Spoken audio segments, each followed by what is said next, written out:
Tu és do Cristo. Afinal, exclama um dos meus amigos existem realmente os grandes usurários e os ricos infelizes no mundo. São os dilapidadores dos bens coletivos, porque a movimentação do dinheiro poderia incentivar o trabalho, atenuando as dificuldades dos mais infortunados. Entretanto, a tal é um dos presentes temos as fortunas dos grandes beneméritos da humanidade. Um Rockefeller, uma Carnegie, que estimulam as grandes iniciativas, em favor do bem público, não serão ricos amados de Deus. E os Henry Ford, que transformam os pântanos em parques industriais, onde milhares de criaturas ganham honestamente o pão da vida, não merecem o respeito amoroso das multidões. A apreciação sobre os ricos da terra prosseguia animada, quando alguém se lembrou de submeter a Richard o assunto, em sua feição substancial.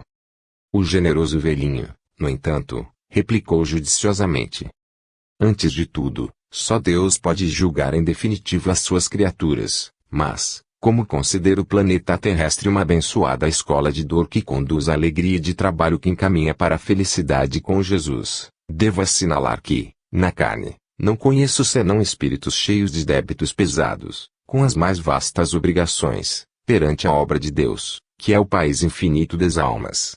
Quem será o Senhor das riquezas, senão o próprio Pai que criou o universo? Onde estão os bancos infalíveis, ou os milionários que possam dispor eternamente dos bens financeiros que lhes são confiados? As expressões cambiais do mundo são convenções que outras convenções modificam. Basta, às vezes, um sopro leve das marés sociais para que todos os quadros da riqueza humana se transformem. Tenho de mim para comigo que, no mundo, o dinheiro a gastar, como a dívida financeira a resgatar são também oportunidades que o Senhor de todas as coisas nos oferece, para que sejamos dignos dele. O crédito exige a virtude da ponderação com a bondade esclarecida e o débito reclama a virtude da paciência com o amor ao trabalho. A essas palavras justas, que nos conduziam a um campo de novas especulações sentimentais, um dos nossos irmãos de esforço, antigo socialista extremado na terra, entusiasmando-se, talvez em excesso, com as elucidações do generoso mentor, exclamou efusivamente: muito bem.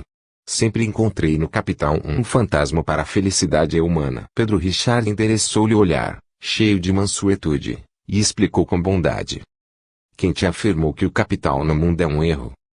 E depois de uma pausa, dando a conhecer que desejava acentuar suas palavras, acrescentou: podemos assinalar a dedos raríssimos homens da terra que conseguem trabalhar sem o aguilhão. O capital será esse aguilhão, até que as criaturas entendam o divino prazer de servir. Para os mais abastados, ele tem constituído a preocupação bendita da responsabilidade, e para a generalidade dos homens, o estímulo ao trabalho. O capital é um recurso de sofrimento purificador, não somente para os que o possuem, mas para quantos se esforçam pelo obter. É o meio através do qual o amor de Deus opera sobre toda a estruturação da vida material no globo. Sem sua influência, as expressões evolutivas do mundo deixariam a desejar, mesmo porque os espíritos encarnados estariam longe de compreender os valores legítimos da vida, sem a verdadeira concepção da dignidade do trabalho. O nosso amigo quedou-se em meditação. Aqueles esclarecimentos generosos e simples profundamente nos surpreendiam. O mentor benévolo e sábio continuou as suas elucidações evangélicas. Explicações desconhecidas e inesperadas surgiam de seus lábios, derramando-se em nossos espíritos, como jatos de luz. Eram novas claridades sobre a figura incompreendida e luminosa do Cristo, revelações de sentimentos que nos conduziam ao máximo de admiração. Grande número de literatos desencarnados no Brasil, filiados às mais diversas escalas, escutavam-lhe os conceitos simples e profundos. Foi então que, ao fim dos estudos, e nas derradeiras observações, um velho conhecedor das letras evangélicas adiantou-se para o velhinho bom, interrogando: Richard, as tuas explicações são judiciosas e derramam novas claridades em nosso íntimo. Mas, sempre ponderei uma questão de essencial interesse, nessa parábola do Evangelho. Por que motivo o santificador espírito de Abraão, personificando a providência divina junto de Lázaro redimido, não atendeu às súplicas do rico desventurado? Não era este também um filho de Deus? Observando os teus esclarecimentos de agora, sinto esta interrogação cada vez mais forte em minha alma, porque, afinal, o homem rico do mundo pode ser, muitas vezes, uma criatura indigente na aspereza das provas. Como esclarecer esse problema que nos induz a supor certa insensibilidade nas almas gloriosas que já se redimiram das vicissitudes da existência material? O esclarecido comentador da palavra de Jesus replicou com veemência e brandura: insensibilidade nos mensageiros do bem? Esse conceito nasce da nossa deficiência de verdadeira compreensão. Abrão e Lázaro viram nos sofrimentos do rico a misericórdia inesgotável do Pai Celestial que, dos nossos erros mais profundos, sabe extrair a água amargosa que nos há de curar o coração. Ambos compreenderam que seria contrariar os desígnios divinos levar o irmão torturado uma água mentirosa que lhe não mataria a sede espiritual. Quanto ao mais, que pedia o rico ao espírito generoso de Abraão. Rogava-lhe que Lázaro voltasse ao mundo para dar a seus pais, a sua mulher, a seus filhos e irmãos as verdades de Deus, a fim de que se salvassem. Como não se lembrou de pedir a difusão dessas mesmas verdades, entre todas as criaturas? Por que razão somente pensou nos seus amados pelo sangue, quando todos os homens, nossos irmãos, têm necessidade da paz de Deus, que é a água viva da redenção? A solicitação do rico é muito semelhante à maioria das súplicas que partem dos caminhos escuros da terra, filhas do egoísmo ambicioso ou do malfadado espírito de preferência das criaturas, orações que nunca chegam a Deus, por se apagarem no mesmo círculo de sombra e ignorância em que foram geradas pela insensatez dos homens indiferentes. O nosso amigo religioso recebera também a sua lição. As elucidações evangélicas do dia estavam terminadas.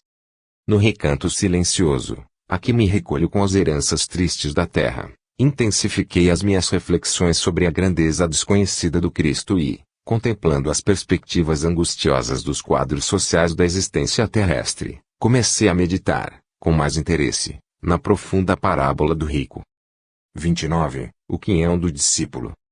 Cercado de potências angélicas, o mestre dos mestres recebia longa fileira de almas necessitadas, a chegarem da terra, trazidas pelas asas veludosas do sono. Rogativas particulares sucediam-se ininterruptas. E o divino dispensador as acolhia afavelmente. Para solicitações mais disparatadas, oferecia a ternura do benfeitor e o sorriso do sábio. Jovens e velhos, adultos e crianças eram admitidos à augusta presença, um a um, expondo cada qual sua necessidade e sua esperança. Senhor, implorava a carinhosa mãe, de olhos súplices meus filhos aguardam-te a complacência vigilante. E prosseguia, aflita, enumerando intrincados problemas domésticos, destacando projetos para o futuro, na experiência carnal. O mestre ouviu e recomendou aos cooperadores atendessem a súplica, na primeira oportunidade. Seguiu-se-lhe linda jovem que rogou, ansiosa: ó Jesus, atende-me. Socorre meu noivo que sucumbe. Livro da morte, por piedade. Sem ele, não viverei. O benfeitor divino ouviu, atento, e ordenou que os emissários restituíssem o dom da saúde física ao doente grave. Logo após, entrou velho e simpático lavrador, de gestos confiantes, que se prosternou, suplicando: doador da vida, abençoa meu campo. Peço-te. Amo profundamente a terra que me confiaste. És celeiro do meu pão, recreio de meus olhos, esperança de minha velhice. O pastor divino sorriu para ele, abençoou-o, afetuosamente, e determinou aos auxiliares santificassem o ritmo das estações sobre o campo daquele trabalhador devotado, para que ali houvesse flores e frutos abundantes.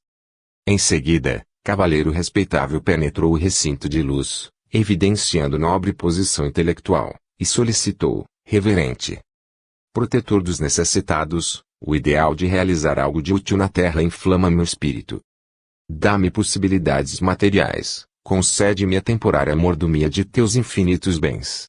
Quero combater o pauperismo, a fome, a nudez, entre os homens encarnados. Auxilia-me por compaixão. O embaixador do sumo bem contemplou-o, satisfeito, aqueceu com palavras de estímulo e designou adjuntos para a articulação de providências, quanto à satisfação do pedido. Minutos depois, entrou um filósofo que implorou: sábio dos sábios, dá-me inspiração para renovar a cultura terrestre. O Cristo aprovou a petição, concedendo-lhe vasto séquito de instrutores. E a legião dos suplicantes prosseguia sempre, movimentado e feliz, valendo-se da visita providencial do celeste benfeitor às sombrias fronteiras da carne. Jesus atendia sempre, ministrando incentivos e alegrias, graças e consolações, determinando medidas aos assessores diretos. Em dado instante, porém, o círculo foi penetrado por um homem diferente. Seu olhar lúcido falava de profunda sede interior, seus gestos respeitosos traduziam confiança e veneração imensas. Ajoelhou-se, humilde, estendeu os braços para o emissário do Eterno Pai, ao contrário de quantos lhe haviam precedido na súplica, explicou-se com simplicidade. Senhor, eu sei que sempre dás, conforme nossos rogos. Ante a estupefação geral, continuou. Há quase 20 séculos, ensinaste-nos que o homem achará o que procura e receberá o que pede. O divino orientador ouvia, comovido, enquanto os demais seguiam a cena com admiração. O visitante reverente deixou cair lágrimas sinceras e prosseguiu. Vezes inúmeras, tenho lidado com o desejo e a posse, com a esperança e a realização, nos círculos transitórios da existência carnal.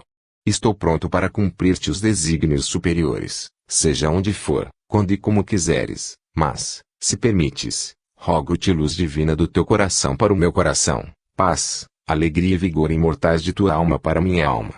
Quero seguir-te, enfim. Com doçura admirável, o mestre tocou-lhe a fronte e indagou. Queres ser meu discípulo? Sim, respondeu o aspirante da luz. Calou-se o Cristo. Verificando-se intervalo mais longo, e considerando que todos os pedintes haviam recebido gratificações e júbilos imediatos, o aprendiz perguntou, que me reservas, Senhor? O doador das bênçãos contemplou-o com ternura e informou, volta ao campo de teus deveres. Entender-me-ei contigo diretamente. E depois de um silêncio, que ninguém ousou interromper, o mestre concluiu, reservar-te-ei a lição. 30. O amigo Chaves. Logo após a desencarnação de Belmiro Chaves, os companheiros do grupo efetuaram verdadeira consagração à memória dele. Sem dúvida, fora excelente pai de família, generoso amigo e abnegado irmão. Desde o instante em que se aproximou do espiritismo evangélico, convertera-se em vigilante sustentáculo dos sofredores. Não obstante a condição de alfaiate humilde sem reservas materiais, conquistara a confiança e a amizade de todos. Integrava o quadro de médiuns curadores da casa e, em razão disso, o seu afastamento trouxera incalculável pesar. Retirava-se com ele vigorosa coluna do serviço cristão. O louvável colaborador, contudo, se era realmente bondoso e devotado à doutrina, não havia ainda logrado alcançar realizações espirituais decisivas em si próprio. Precisaria esforçar-se muitíssimo para desenvolver com a amplitude desejável as qualidades santificadoras que assinalam os pioneiros da elevação. Por haver estudado o Evangelho, durante alguns anos, na Terra, não se exonerara dos grandes e indiscutíveis deveres referentes à suprema edificação interior da alma para a vida eterna. Qual ocorre à maioria dos desencarnados, em posição mais digna, Chaves necessitava intensificar os valores evolutivos e consolidar o aprendizado e a iniciação com Jesus, através de experiências e obrigações novas. Os companheiros que ficaram na carne, todavia, deixavam perceber enorme desconhecimento quanto a semelhante imperativo da natureza. Começou o mal-entendido, desde o momento em que voltavam, acabrunhados e choroso, do cemitério distante. Reuniram-se, em prece, pelo amigo prestimoso que os antecedera no túmulo. Mas, longe de se circunscreverem ao amor, ao reconhecimento e à saudade, internaram-se pelo terreno da súplica direta, como se Belmiro houvesse atingido a galeria de um semideus. Rogaram-lhe que os não abandonasse, que os atendesse nas necessidades e problemas da luta humana. Alguns dos irmãos, menos avisados, enxertavam pedidos particulares na solicitação coletiva, agindo mentalmente, segundo autossugestões perniciosas. O colega desencarnado, apesar de enfraquecido, no natural abatimento de grande transição, achava-se presente, ouvindo as orações, em companhia do venerável Benigno, um dos mentores espirituais do núcleo de serviço em função. Terminados os trabalhos, Belmiro sentia-se tocado nas fibras mais íntimas. Aquela ternura dos companheiros sensibilizava-o. Nunca fizera ideia do amor que lhe dedicavam. Como não esforçar-se por eles e sacrificar-se, gostosamente, por todos? Mergulhado nessas reflexões, foi acordado por Benigno, que o notificou afetuosamente. Amigo, é chegado o tempo de tua renovação. Busquemos a vida maior, onde te aguardam outros dons iluminativos e novos ensinamentos. Chaves, porém, contemplou aquelas paredes singelas, detendo-se na paisagem interior tão estreitamente unida ao seu coração, e antecipada saudade estrangulou-lhe a alma sensível. Benigno, amado benfeitor, pediu, em pranto, não me afastes daqui. Gostaria de poder continuar ajudando os amigos queridos, permanecendo nesta casa, a serviço deles, amparando-os nas atividades edificantes de cada dia. Quem poderá escutar o que ouvimos agora, sem prender-se ao justo reconhecimento? Todos confiam em mim, imperfeito servo embora. Se possível, digna-te, devotado instrutor, auxiliar-me para que eu prossiga beneficiando, de alguma sorte, os que ainda ficam. O mentor fixou uma expressão facial de surpresa, e, como quem modificava de atitude, falou, muito calmo. Belmiro, creio que não sabes o que pedes, no entanto, não te posso violentar os sentimentos. A morte física, em qualquer circunstância, deve ser interpretada como elemento transformador, que nos cabe aproveitar, intensificando o conhecimento de nós mesmos e a sublimação de nossas qualidades individuais, a fim de atendermos, com mais segurança, aos desígnios de Deus. Acredito que no meu convite coloquei toda a substância de meu convite coloquei toda a substância de meu pensamento amigo, mas, se pretendes demorar neste círculo, não tenho direito a qualquer objeção. Virás comigo para o trabalho de assistência ao organismo espiritual e, logo que te refaças, satisfarás aos próprios desejos. Belmiro mostrava-se contentíssimo, longe de entender toda a extensão da advertência preciosa. Vigorizado em grande instituição de auxílio, regressou, incontinenti, à velha tenda de trabalho, embora continuasse sob a esclarecida orientação Belmiro. Iniciou-se, então, para o ex-alfaiate, esmagadora tarefa. Porque Belmiro desencanara, na posição de homem bondoso e honesto, a maioria dos companheiros dispôs-se a convertê-lo em verdadeiro escravo, tomando-o para mediador de todas as solicitações justas e injustas. Transformando no amigo Chaves, desde a primeira semana foi convocado pelas mais estranhas exigências. Era procurado mentalmente para toda espécie de serviço. Rogava-se-lhe a assistência fraterna nas mais disparatadas situações. Era recordado insistentemente nas cozinhas, nos balcões, nas salas de costura, nos trabalhos de enfermagem, nas lutas mais vulgares de cada dia. Até aí, porém, as súplicas eram razoáveis e compreensíveis. Mas Belmiro era também instado na esfera da insensatez. Exigiam-lhe a cooperação em assuntos de baixa classe e o trabalhador era obrigado a comparecer espiritualmente para lidar com o material menos digno das paixões desregradas. Além disso, ainda era compelido a atender no campo de frivolidades inúmeras. Criaturas ociosas chamavam-no para corrigenda em crianças vadias, a busca de objetos perdidos e obtenção de notícias prematuras. O ex-alfaiate não conhecia descanso. Enquanto outras entidades se desligavam naturalmente dos afazeres, em pausas necessárias de repouso, era ele forçado a contínua movimentação para atender a todos, porquanto o pensamento em súplica, de quantos lhe recorriam ao nome, agia como forte rede mental, enlaçando-o a caprichos e propósitos inferiores. Ao fim de 6 meses, afirmava-se exausto. Impossível continuar. Desanimado, dirigiu-se a Benigno, rogando aflitivamente. Meu amigo, meu generoso amigo, compadece-te de meu pobre espírito, prisioneiro de sombras e dificuldades. Não posso mais. As solicitações da preguiça e da má-fé, as exigências dos vícios e dos caprichos humanos me atormentam o coração. Não precisas prosseguir, respondeu o benfeitor, sorridente, providenciaremos nova situação para o teu urso fraternal. Não julguei pudesses ir tão longe na tarefa imprópria que abraçaste. São poucos os trabalhadores que se encontram habilitados a ouvir todos os pedintes, com bondade e tolerância, de maneira a satisfazê-los pelo padrão da vontade de Deus. Somente depois de longas e porfiadas experiências, aprendemos a beneficiar sem estabelecer algemas e a servir sem a vaidade de nos sentirmos em plano superior. E, enquanto o Belmiro chorava de alegria, na expectativa de renovação e liberdade, Benigno concluiu.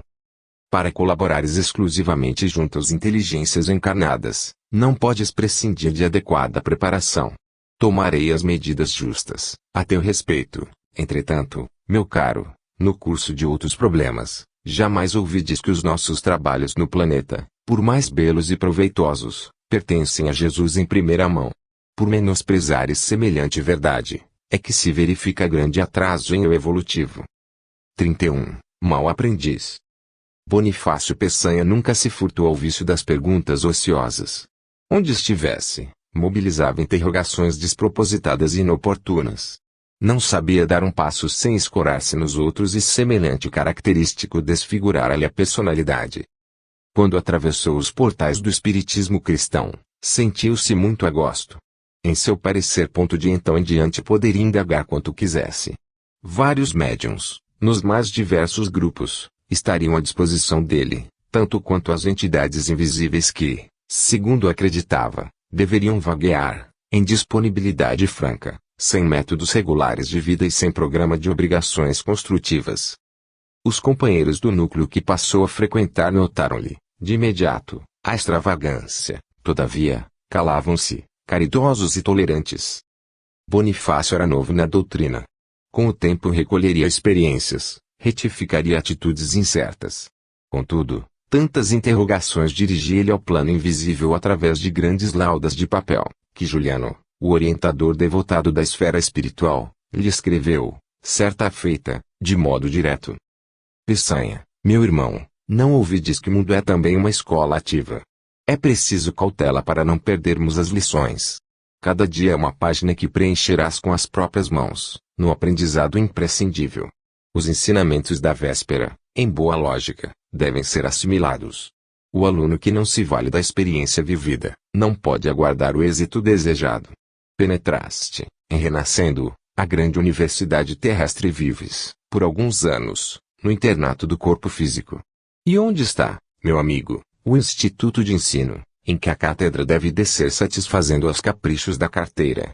Que a existência carnal é um curso educativo, de proporções vastas, cheio de probabilidades milagrosas para o discípulo de boa vontade, prova-o a morte, que nos convida a todos para exames de seleção.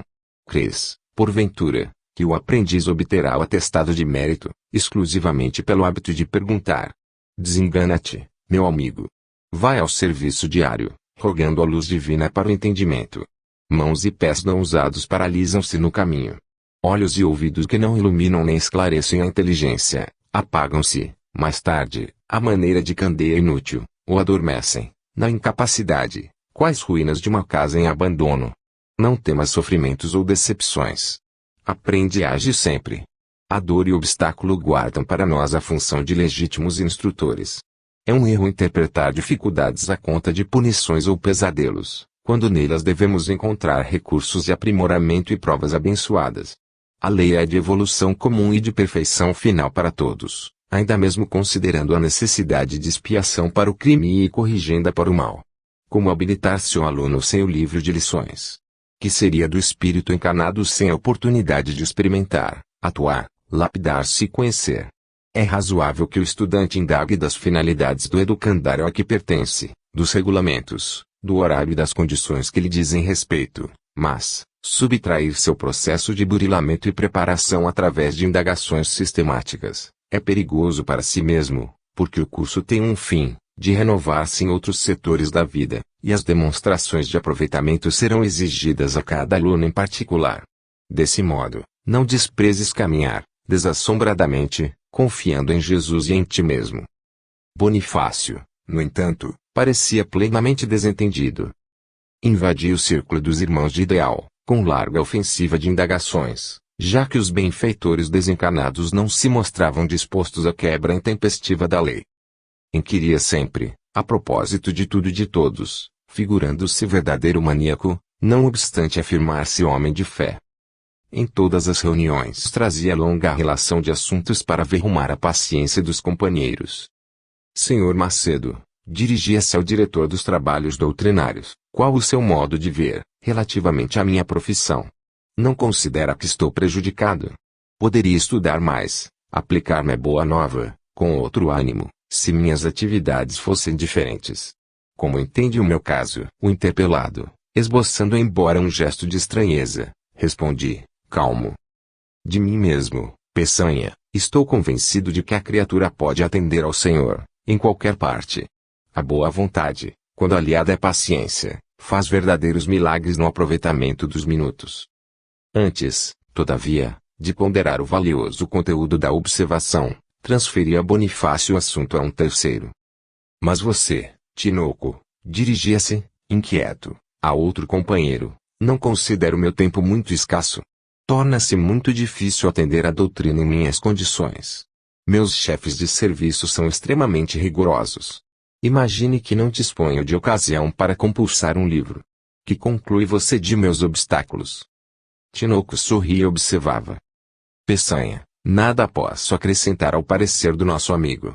Não devemos forçar as situações entendendo a necessidade da experiência pessoal. Estamos neste mundo para aprender algo de útil e nada conheceremos realmente, sem agir por nós mesmos. Pretendia Bonifácio estender as indagações, no entanto, os trabalhos espirituais foram declarados abertos e era necessário manter atenção e silêncio. Terminada a reunião, prosseguia ele, firme, interrogando sempre, quanto a todos os problemas corriqueiros do dia e se alguém lhe recordava os conselhos do orientador espiritual, costumava responder que precisava perguntar por prudência, desse modo acobertando a preguiça mental com expressões de virtude. Na sessão seguinte, voltava desatento, dirigindo-se ao diretor da casa. Senhor Macedo, que me diz do tratamento de minha filha Zina? Acho-me em dúvida se prossigo com a homeopatia ou se me decido pela alopatia. Que pensa o senhor de minha situação? Ora, Peçanha, esclarecia o confrade, pacientemente, isso é questão de foro íntimo, de preferência individual. No capítulo da assistência à saúde, cada um tem o seu campo de confiança. Bonifácio, irrequieto, voltava-se para D. Eponina, médium do grupo, inquirido. E a senhora? Que me diz? Não concorda em que eu deva mudar a medicação? A interpelada, num gesto fraternal, atendia, solícita. Meu amigo, creio que nos constitui uma obrigação perseverar até ao fim, no que respeita a qualquer serviço médico. Entretanto, sou constrangida a reconhecer que todos nós solucionamos os nossos problemas, de modo particular. Bonifácio, contudo, parecendo impermeável, em razão do vício de apoiar-se nos outros, não assimilava as lições de toda a hora, ao contacto de companheiros encarnados e desencarnados. E não curou a mente enfermiça.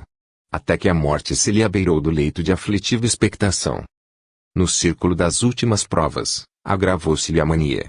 Enredava os companheiros que comparecessem à visitação afetuosa, em extensos inquéritos, cheios de enigmas insolúveis. Quase todos os amigos lhe recomendavam o uso da oração ou lhe pediam procurasse o socorro de Juliano, o abnegado mentor espiritual. A mente do enfermo vagava, apressada, num torvelinho de indagações, mas a morte trabalhava, serena, arrebatando-o, devagarzinho, da esfera material. Em certo instante, compreendeu Peçanha que não mais se achava no aposento corpóreo. Todavia, não conseguiu discernir a paisagem circundante. Tinha agora os olhos enevoados, os pés inertes, as mãos imóveis. Perdera, sobretudo, a noção de equilíbrio. Acabrunhado, começou a orar, com uma espontaneidade e firmeza que antes conhecera. Rogava a Juliano lhe esclarecesse o coração, lhe curasse as dores e lhe restituísse os movimentos. Quando terminou a prece fervorosa, a voz do prestimoso amigo se fez ouvir, nas sombras que o rodeavam, murmurando com lamentosa entonação. Ah! Peçanha, Peçanha! Agora é muito difícil mobilizar-te os pés, as mãos e a cabeça que teimaste em não usar.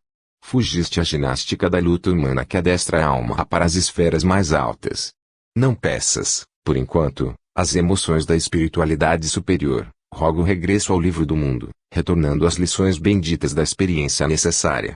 Quanto ao mais, conserva a paciência e a coragem, nas aflições de hoje, porque, em verdade, o homem que não percorre os roteiros justos, no aprendizado da vida, esbarra, fatalmente, nos labirintos da morte. 32. A lição de Aristógogo. Examinávamos a paisagem das ambições humanas, quando um amigo considerou que o homem atenda aos conselhos da prudência, armazenando em bom tempo, como a formiga, para os dias de necessidade e inverno forte, é compreensível e razoável. A vigilância não exclui a previdência, quando é possível amealhar com o bem, mas, explorar o quadro das misérias alheias, Embebedar-se na preocupação de ganhar, escravizar-se ao dinheiro, é criar um inferno de padecimentos intraduzíveis. Quantos precipícios cavados pelo egoísmo conquistador! Disse outro, é lastimável observar as angustias semeadas nos caminhos humanos. As guerras não constituem senão o desdobramento das ambições desmedidas. E dizer-se que toda essa marcha de loucuras demanda zonas da morte. Quão incompreensível a nossa cegueira, nos círculos carnais. Quantos pesadelos desnecessários e quanta ilusão para se desfazer na sepultura. Um dos companheiros presentes sorriu e acrescentou. Nesse capítulo, recebi inolvidável lição, há mais de 300 anos, por intermédio de um chefe indígena em nosso país. Como assim? Perguntei, sumamente interessado. Em princípios do século XVII, esclareceu o interlocutor, participava dos serviços de uma embarcação francesa, em transporte de pau-brasil. Periodicamente, dávamos à costa, onde fizéramos agradável camaradagem com os silvícolas, e, naquela época, envergando a qualidade de português do Alentejo, não tive dificuldades para aprender alguns rudimentos da língua aborígene, ao contato dos nossos. Em razão disso, o chefe da tribo litorânea, que respondia pelo nome de Aritogogo, dedicava-me especial atenção. Na sexta viagem de nosso barco, o velho bronzeado chamou-me em particular, ministrando-me uma das mais belas lições de filosofia que já recebi em toda a minha vida. Observando-nos a afoiteza em carregar o navio com a madeira preciosa, perguntou-me ele, na linguagem que lhe era familiar. Escute, meu amigo, não há lenha em sua terra. É preciso enfrentar o abismo das águas para alimentar o fogo no lar distante. Não, Aritogogo, respondi, esboçando um sorriso de pretensa superioridade, a madeira não se destina a fogão. O pau-brasil fornece tinta para a indústria da Europa. Mas, para que tanta tinta? Tornou ele, assombrado. Para atingir a roupa dos brancos, expliquei. Ah! Vem buscar a lenha para repartir com o povo, exclamou o cacique, assim como nós buscamos remédio para os que adoecem e comida para os que têm fome. Não, esclareci, somos empregados de um industrial. Toda a carga pertence a um só homem. Trata-se de poderoso negociante de tintas, em França. Aritogogo arregalou os olhos, espantado, e indagou. Que deseja esse homem com tantos paus e tanta tinta? Fazer fortuna, respondi, alcançar muito dinheiro, ter muitas casas e muitos servidores. O chefe índio sacudiu a cabeça e tornou a perguntar. Mas esse homem nunca morrerá? Ri-me francamente da interrogação ingênua e observei. Morrerá, por certo. Então, disse o índio, se ele vai morrer, como nós todos, deve ser tolo em procurar tanto peso para o coração. Tentei corrigir-lhe a concepção, obtemperando.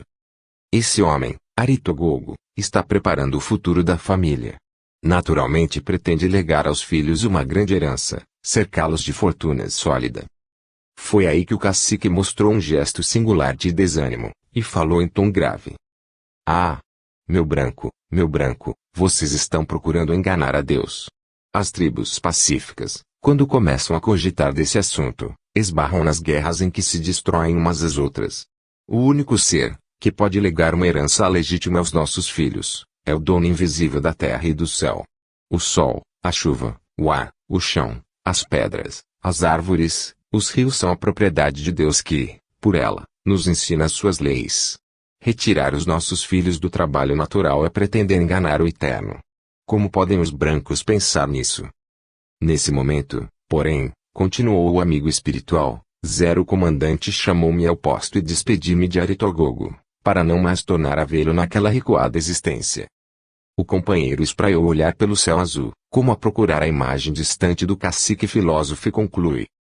Desde então, modifiquei minha ideia de ganho, compreendendo onde estão o supérfluo e o necessário, a previdência e o desperdício, a sobriedade e a avareza, a reserva justa e a ambição criminosa. A lição de Aritogogo incorporou-se ao meu espírito para sempre. Com ela, aprendi que dominar o dinheiro e aproveitá-lo a bem de todos, socorrendo necessidade e distribuindo bom ânimo, é obra do homem espiritualizado, mas, deixar-se dominar pelo ouro, na preocupação de ganho transitório, não reparando meios para atingir os fins, assambarcando direitos de outrem e valendo-se de todas as situações para rechear os cofres e multiplicar os lucros, tão somente para manter a superioridade convencional, em prejuízo da consciência, é obra do homem vulgar, escravizado aos gênios perversos da tirania. 33. A dissertação inacabada.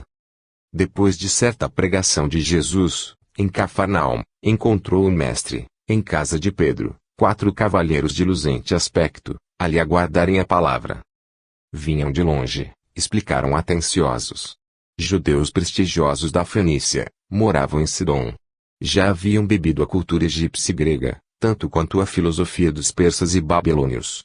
O anúncio da boa nova chegara-lhes aos ouvidos. Desejavam servir nas fileiras do novo reino, combatendo a licenciosidade dos costumes, na avareza dos ricos e na revolta dos pobres. Aceitavam o Deus único e pretendia consagrar-lhe a vida.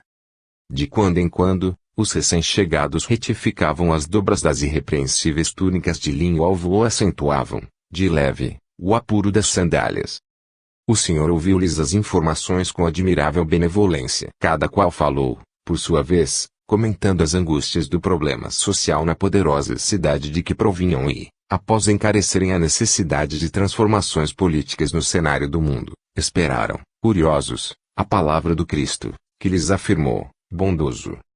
Está escrito, amarás o Senhor, nosso Deus e nosso Pai, de todo o coração, e não farás dele imagens abomináveis. Eu, porém, acrescento, fugi igualmente à idolatria de vossos próprios desejos, aniquilai o exclusivismo e não vos entronizeis na mentira, porque estaríeis lesando a sublime divindade. Recomenda Moisés, não tomarás o nome do Todo-Poderoso em vão, esclareçou-vos, contudo, que ninguém deve menoscabar o nome do próximo na maledicência, na calúnia, no verbo inútil ou desleal. Determina o decálogo, santificarás o dia de sábado, exorto-vos, entretanto, a não converterdes semelhante artigo em escora da ociosidade sistemática. Respeitando a pauta necessária da natureza, não a transformeis em hosanas a preguiça dissolvente. Manda o texto antigo, venera teu pai e tua mãe nos laços consanguíneos, todavia, é imperioso reconhecer a necessidade de respeito a todos os homens dignos, onde estiverem, olvidando-se no bem geral as fronteiras de raça, família, cor e religião, compreendendo-se que acima dos limites impostos pelo sangue, na terra, prevalecem os imperativos sagrados da família universal. Reza a lei do passado, não matarás, eu, porém, vos digo que não se deve matar em circunstância alguma e que se faz indispensável a vigilância sobre os nossos impulsos de oprimir os seres inferiores da natureza, porque, um dia, responderemos à justiça do Criador Supremo pelas vidas que consumimos. Pede o venerável testamento, não cometerás adultério, asseguro-vos, no entanto, que o adultério não atinge somente o corpo de nossas irmãs em humanidade, mas também a carne e a alma de todos os homens que se esqueceram de caminhar retamente. Aconselho o grande legislador, não furtarás, digo-vos, contudo que não se deve roubar, não somente objetos valiosos e valores em dinheiro, mas também não nos cabe furtar o tempo do Senhor, nem distrair os minutos dos servos aplicados de suas obras. Consta na velha aliança, não dirás falso testemunho contra o teu próximo, declarou-vos, porém, que é imprescindível guardar boa vontade e amor no coração, irradiando-os em pensamento. Assinala a revelação antiga, não cobiçarás a casa do teu próximo, nem desejarás a sua mulher, nem a sua serva, nem o seu boi, nem o seu jumento. Eu, porém, vos afianço que nos compete a obrigação de procurar a luz, o bem e felicidade, trabalhando sem desânimo e servindo a todos sem descanso, inacessíveis à peçonha do ódio, da inveja, do ciúme, do despeito e da discórdia, portadores que são de veneno e treva para o espírito. Fez o mestre pequeno intervalo na prelação, reparando que os visitantes da Fenícia se mantinham pálidos e confundidos.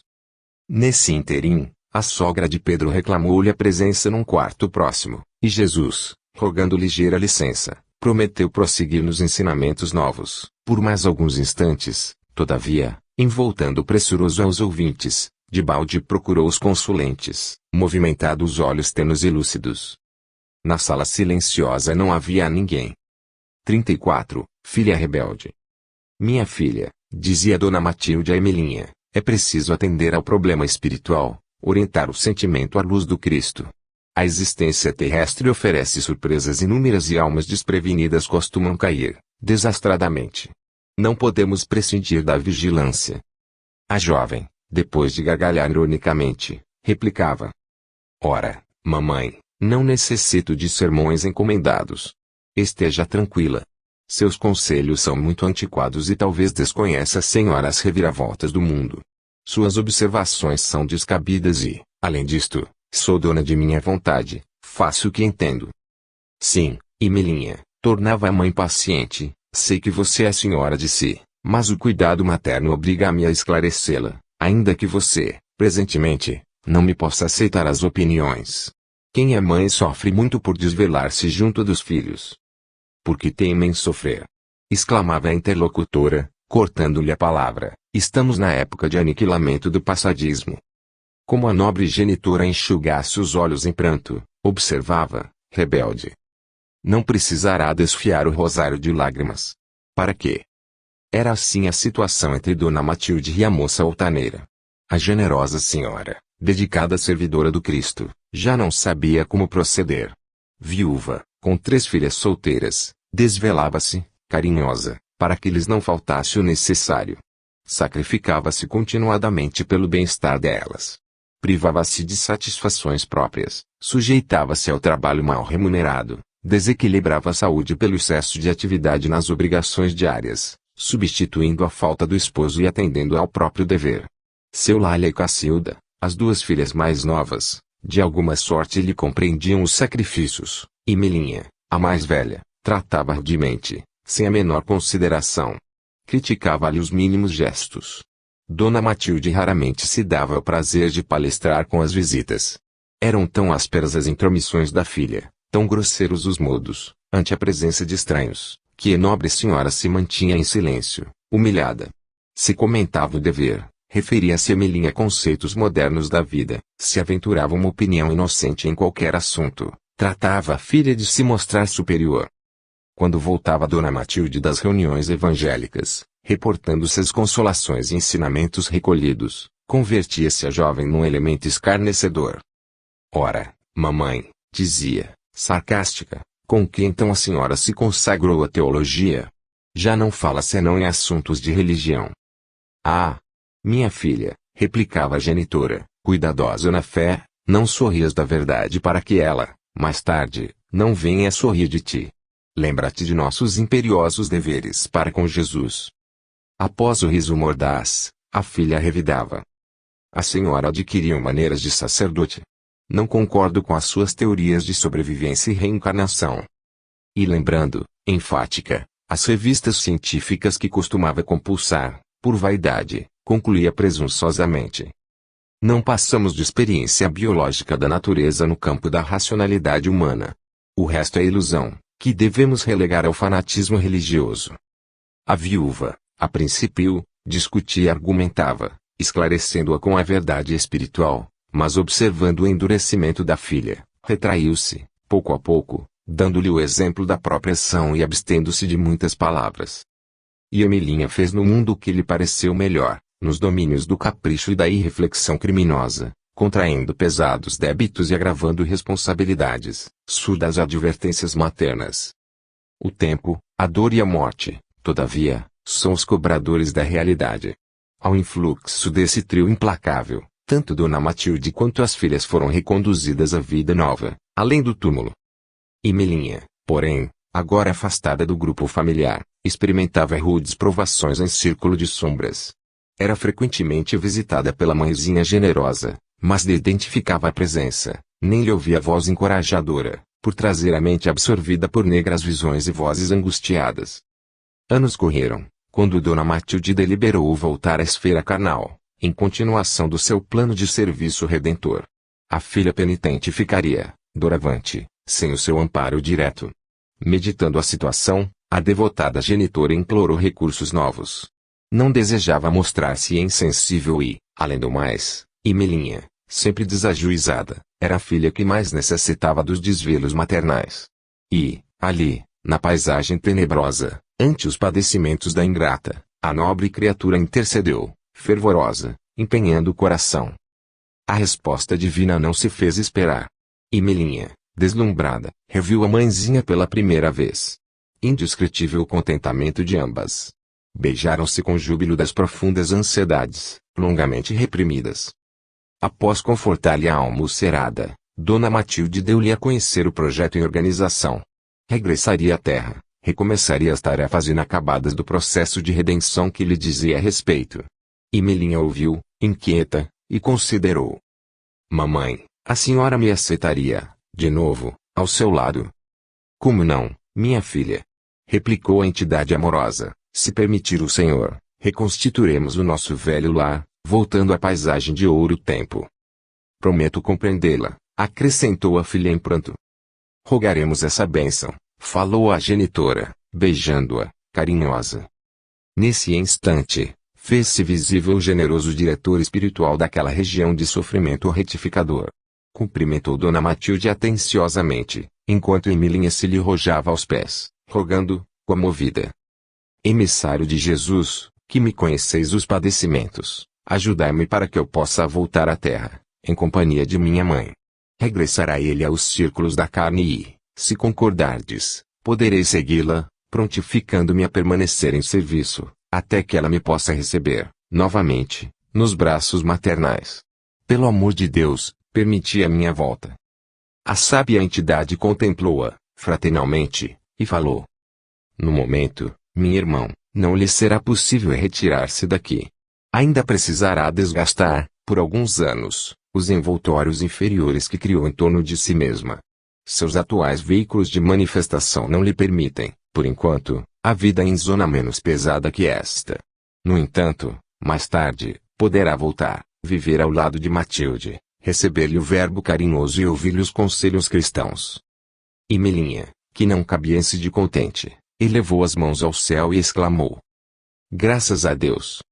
O diretor espiritual, contudo, retomou a palavra e terminou. Não poderá, todavia, voltar à situação de parentesco que já passou.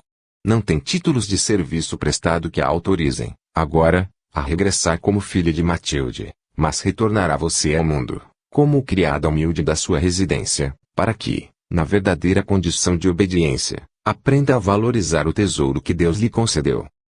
35. Nas palavras do caminho. Conta-se que Tiago, o velho apóstolo que permaneceu em Jerusalém, demandava a Betânia, junto de Matias, o sucessor de Judas, no colégio dos continuadores do Cristo, quando foi lembrada, repentinamente, a figura do Iscariotes. Contemplando um pomar vizinho, Tiago comentou, em resposta às observações do companheiro. Este sítio lembra o horto em que o mestre foi traído. As árvores próximas parecem esperá-lo, as lições do crepúsculo, quando o Senhor estimava as meditações mais profundas. Recordo-me ainda do instante inesperado, não obstante os seus avisos. Judas vinha à frente de oficiais e de soldado que empunhavam lanternas, varapaus e espadas. Contavam encontrá-lo à noite, porque Jesus muitas vezes se alegrava em ministrar nos ensinamentos, a doce claridade noturna. O mestre, porém, vinha ao encontro dos adversários e estava sorridente e imperturbável. Olhos mergulhados nas reminiscências, o apóstolo relembrava. Adiantou-se o infame e beijou-o na face. Estabeleceu-se o tumulto e consumou-se a prisão do Messias, começando, desde então, o nosso martírio. Que insolência! Que homem caviloso esse Judas terrível, replicou Matias, inflamado no zelo apostólico. Dói-me evocar o vulto hediondo do ingrato. Como não vacilou ele no crime ignominioso. Será Judas, para sempre, a nossa vergonha, exclamou Tiago, arrimando seu bordão rústico, muitas vezes ósseo à argumentação de Pedro, que busca defendê-lo. Ou se calo-me, porque, para mim, não existem palavras que o excusem. Esse traidor, será um réu diante da humanidade. Foi ele quem entregou o mestre aos sacerdotes criminosos e provocou a tragédia do Gólgota. Não tem advogados, nem desculpas. Foi perverso, positivamente infame. Como se abalançou a semelhante absurdo? Indagou o interlocutor, tudo lhe dera o Senhor, em bênçãos eternas.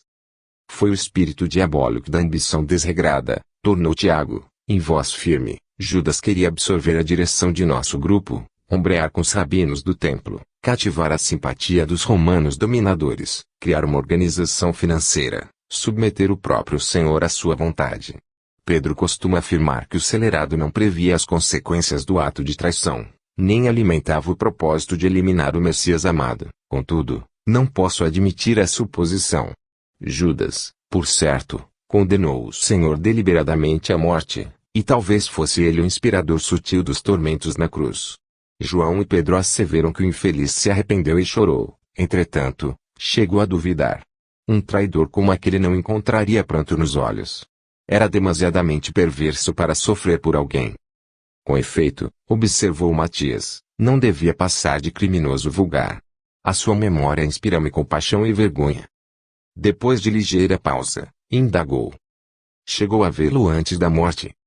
Não, replicou Tiago, de maneira significativa, e não sei se me comportaria fraternalmente se ainda o tivesse ante os olhos. O traidor morreu nos laços diabólicos que teceu com as próprias mãos. Devia aos infernos, como desceu, envolvido em trevas densas. Era um perverso gênio das potências inferiores. E os familiares desse homem cruel? Interrogou Matias, curioso, porventura lhe aprovaram a conduta satânica. Tiago ia responder, mas alguma coisa lhe impediu. O velho apóstolo arregalou os olhos, interrompeu a marcha e perguntou ao companheiro.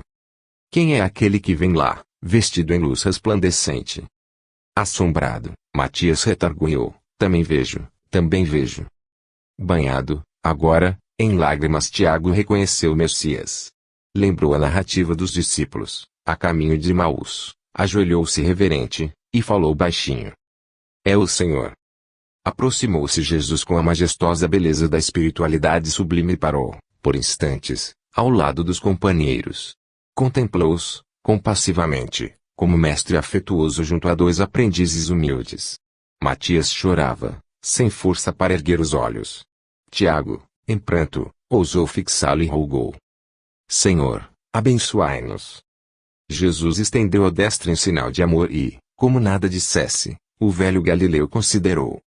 Senhor, podemos voltar para Jerusalém, a fim de receber a vossa vontade e cumpri-la. Não, Tiago, respondeu o Cristo, doce e firmemente, não vou agora, sigo em missão de auxílio a Judas. E sem acrescentar coisa alguma, continuou a excursão solitária, em sublime silêncio. Nessa noite, quando voltou a Jerusalém, o velho Tiago insulou-se da comunidade, e, tomando os pergaminhos onde começara a escrever sua bela epístola à cristandade, anotou, em lágrimas, suas famosas considerações sobre a língua humana. 36. O adversário invisível. À frente do Senhor, nos arredores de Sidom, 4 dos discípulos, após viagem longa por diferentes caminhos, a serviço da Boa Nova, relatavam os sucessos do dia, observados pelo divino amigo, em silêncio. Eu, dizia Pedro sob impressão forte, surpreendido por quadro constrangedor. Impiedoso capataz batia, cruel, sobre o dorso nu de 3 mães escravas, cujos filhinhos choravam, estarrecidos. Um pensamento imperioso de auxílio dominou-me. Quis correr, sem detença, e, em nome da Boa Nova, socorrer aquelas mulheres desamparadas. Certo, não entraria em luta corporal com o desalmado fiscal de serviço, mas poderia, com a súplica, ajudá-lo a raciocinar. Quantas vezes, um simples pedido que nasce do coração aplaca o furor da ira. O apóstolo fixou um gesto significativo e acentuou. No entanto, tive receio de entrar na questão, que me pareceu intrincada. Que diria o perverso disciplinador? Minha intromissão poderia criar dificuldades até mesmo para nós. Silenciando Pedro, falou Tiago, filho de Zebedeu. No trilho de vinda para cá, fui interpelado por jovem mulher com uma criança ao colo. Arrastava-se quase, deixando perceber profundo abatimento. Pediu-me socorro em voz pungente e, francamente, muito me condoi da infeliz, que se declarava infortunada viúva de um vinhateiro. Sem dúvida, era dolorosa a posição em que se colocara e, num movimento instintivo de solidariedade, ia oferecer-lhe o braço amigo e fraterno, para que se apoiasse, mas, recordei, de súbito, que não longe dali estava uma colônia de trabalho ativo. O companheiro interrompeu-se, um tanto desapontado, e prosseguiu. E se alguém me visse em companhia de semelhante mulher? Poderiam dizer que ensino os princípios da Boa Nova e, ao mesmo tempo, sou motivo de escândalo. A opinião do mundo é descaridosa. Outro aprendiz adiantou-se. Era Bartolomeu, que contou, espantadiço. Em minha jornada para cá, Não me faltou desejo à sementeira do bem. Todavia, que querem? Apenas lobriguei conhecido ladrão. Vi-o a gemer sob duas figueiras farfalhudas, durante longos minutos, no transcurso dos quais me inclinei a prestar-lhe assistência rápida. Pareceu-me ferido no peito, em razão do sangue porejar-lhe da túnica, mas tive receio de inesperada incursão das autoridades pelo sítio e fugi. Se me pilhassem, ao lado dele, que seria de mim? Calando-se Bartolomeu, falou Filipe. Comigo, os acontecimentos foram diversos. Quase ao chegar a Sidom, fui cercado por uma assembleia de 30 pessoas, rogando conselhos sobre a senda de perfeição. Desejavam ser instruídas quanto às novas ideias do reino de Deus e dirigiam-se a mim, ansiosamente. Contemplavam-me, simples e confiantes, todavia, ponderei as minhas próprias imperfeições e senti escrúpulos. Vendo-me roído de tantos pecados e escabrosos defeitos, julguei mais prudente evitar a crítica dos outros. A ironia é um chicote inconsciente. Por isso, emudeci e aqui estou. Continuava Jesus silencioso, mas Simão Pedro caminhou para ele e indagou. Mestre, que dizes? Desejamos efetivamente praticar o bem, mas como agir dentro das normas de amor que nos traças, se nos achamos, em toda parte do mundo, rodados de inimigos? O amigo celeste, porém, considerou, breve. Pedro, todos os fracassos do dia constituem a resultante da ação de um só adversário que muitos acalentam. Esse adversário invisível é o medo. Tiveste medo da opinião dos outros, Tiago sentiu medo da reprovação alheia, Bartolomeu exilou o medo da perseguição e Felipe guardou o medo da crítica. Aflito, o pescador de Cafarnaum interrogou. Senhor, como nos livraremos de semelhante inimigo? O mestre sorriu compassivo e respondeu. Quando o tempo e a dor difundirem, entre os homens, a legítima compreensão da vida e o verdadeiro amor ao próximo, ninguém mais temerá. Em seguida, talvez porque o silêncio pesasse em excesso, afastou-se sozinho, na direção do mar. 37. Natal simbólico. Harmonias cariciosas atravessam a paisagem, quando o lúcido mensageiro continuou. Cada espírito é um mundo onde o Cristo deve nascer. Fora loucura esperar a reforma do mundo, sem o homem reformado. Jamais conheceremos povos cristãos, sem edificarmos a alma cristã.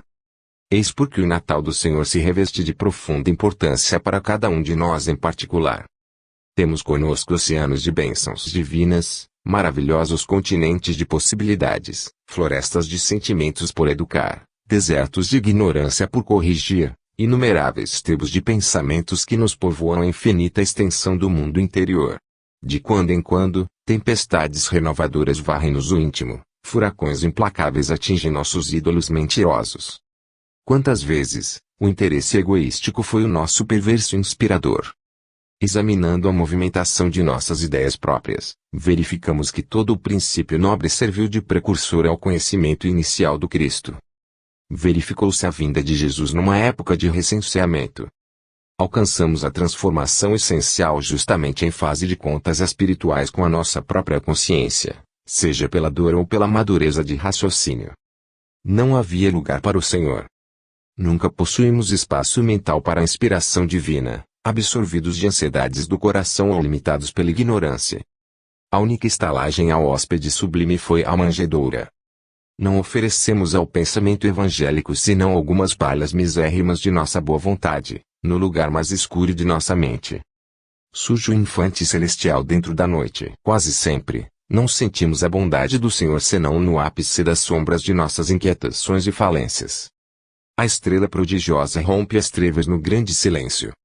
Quando o germen do Cristo desponta em nossas almas, a estrela da divina esperança desafia nossas trevas interiores, obscurecendo o passado, clareando o presente e indicando o porvir. Animais em bando são as primeiras visitas ao enviado celeste. Na soledade de nossa transformação moral, em face da alvorada nova, os sentimentos animalizados de nosso ser são os primeiros a defrontar o ideal do Mestre. Chegam pastores que se envolvem na intensa luz dos anjos que velam o berço divino. Nossos pensamentos mais simples e mais puros aproximam-se da ideia nova, contagiando-os da claridade sublime, oriunda dos gênios superiores que nos presidem aos destinos e que se acercam de nós, afugentando a incompreensão e o temor. Cantam milícias celestiais. No instante de nossa renovação em Cristo, velhos companheiros nossos, já redimidos, exultam de contentamento na esfera superior, dando glória a Deus e bendizendo os espíritos de boa vontade. Divulgam os pastores a notícia maravilhosa. Nós